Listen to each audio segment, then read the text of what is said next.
No, no sé si dijo nada. Sí, ya dijo, pero no me acuerdo. El chorizo, ¿eh?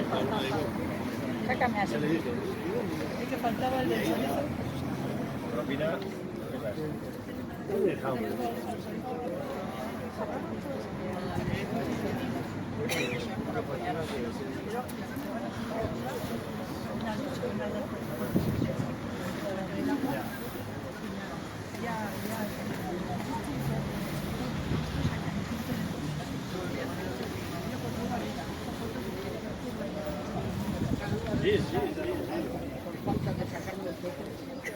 Vamos a salir a la sopa. Alguna sopa nueva sacarán y nos pondrán. Tú sales todos los lunes. Normal, estoy aquí. Alfredo.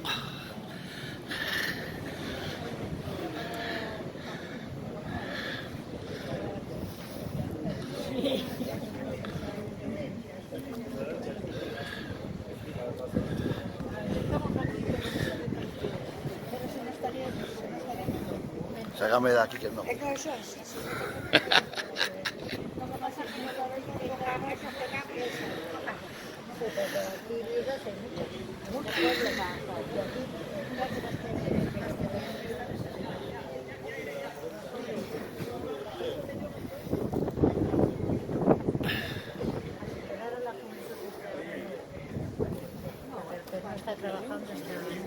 Bajo el punto de vista que ahora me decía un compañero que le han subido porque tenía la incapacidad total, cobraba el 45% de los 55 años, solicitas, bueno, comunicas a la Seguridad Social que has cubierto los 55 años y sube automáticamente el 20%. Como tenía 60 euros de compensación a la mínima que cobraba, ayuda, pues no quitar los puntos.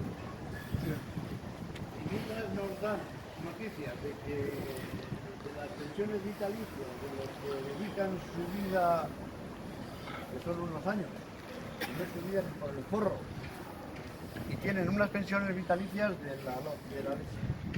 Eso es de lo mejor.